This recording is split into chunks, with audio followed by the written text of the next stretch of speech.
Hi, Justin. Welcome, and thanks for joining us for a wrap-up of Q1 2021 on the global listed infrastructure sector. It's certainly been an interesting quarter for the asset class. There are noticeable differences between January, February, and then March. What happened through the quarter? As we all know, 2020 was an extraordinary year for global listed infrastructure and equity markets in general, with the pandemic that swept the world. It was quite dramatic in the way that global listed infrastructure underperformed global equities right through 2020, and that trend extended into January and February this year. Indeed, at the end of February, global equities had outperformed global listed infrastructure by over 25% in US dollar terms over the 1 year period. That's an extraordinary statistic, I think, and in the month of March we did see some turnaround of that trend. So the month of March was very strong for global listed infrastructure and global equities as well. And despite the rising bond yields that we saw, global listed infrastructure did make a recovery in the month of March versus global equities. Digging deeper into the performance, can you give us some views on some specific sectors and how they performed? So in the month of March, we saw a turnaround in a lot of our holdings, particularly in the US regulated utility space.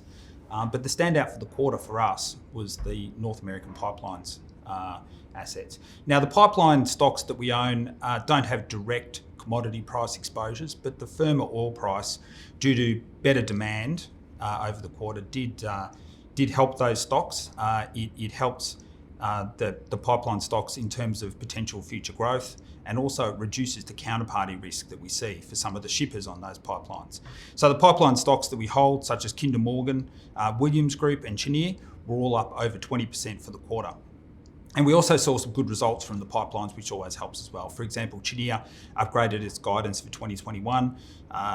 Cheniere is a US exporter of LNG, so they managed to raise some new contracts and completed or got near completion on a new LNG train that they're developing. So that all helped sentiment for the pipeline space. We had almost a near unprecedented cold snap in the US as well. How did that affect some of the stocks you own? Yeah, that really helped the gas pipelines in particular. I think that what we saw in Texas over the quarter really showed that there needs to be diversification in the energy sources. And whilst we're big believers in the energy transition and have a lot of particularly electric utilities in the fund that are benefiting from the reconfiguration of the power grids for that energy transition, we do think that gas will play a role within that energy transition for years to come. And that was proved out in Texas with the very cold weather, where gas was shown to be a reliable provider of energy.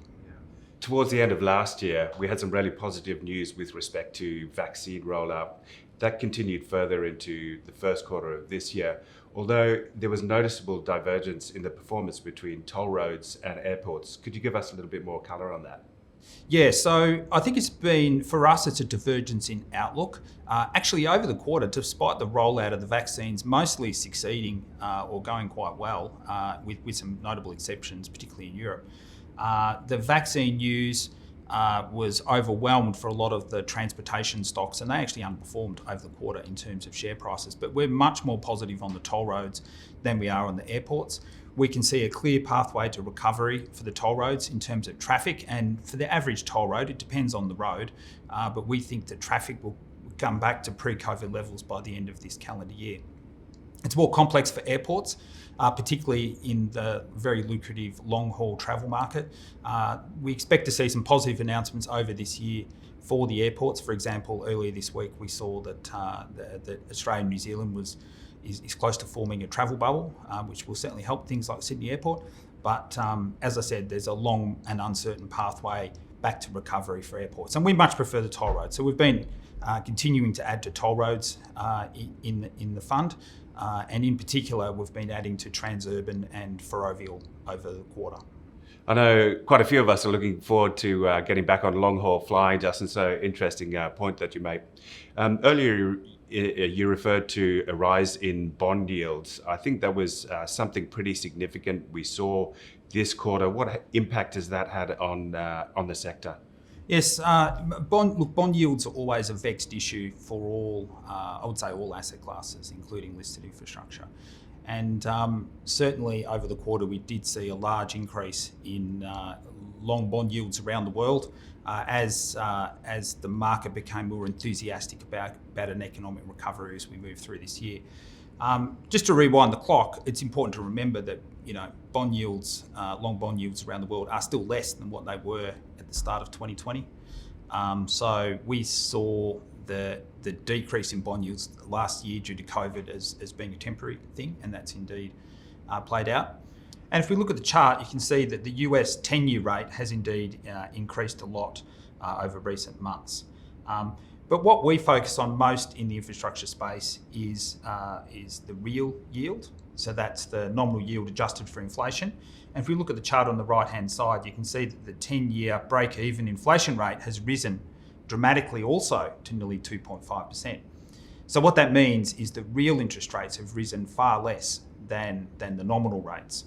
And that's particularly important in the infrastructure world because a lot of the companies that we invest in infrastructure have an inflation pass-through within the mechanism or the regulation that the company might have. Some good examples would be toll roads around the world, where many of those can pass on the inflation of that country, usually on an annually basis to the users of the road. So there's an inflation pass-through there.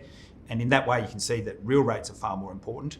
Or if you look at things like regulated utilities, such as a regulated water utility in the UK, which operates under real regulation, where they have a real asset base that is indexed to UK inflation. So in that way, the company is protected from inflationary increases. So when we're analysing the companies, we're very much focused on the real interest rate, much more than the nominal interest rate. One of the other major events we saw through the quarter was the announcement by the Biden administration of a significant infrastructure stimulus. What effect do you think this will have on the portfolio and the sector more broadly? Yes, well, that in itself will probably be inflationary, given the fiscal stimulus involved there. For the infrastructure sector, particularly in the US, we think it's a modest positive. A lot of the infrastructure expenditure will be public money, so that won't be directly beneficial for the infrastructure companies. But in particular, where we get excited is that the Biden administration is very much on board the clean energy transition.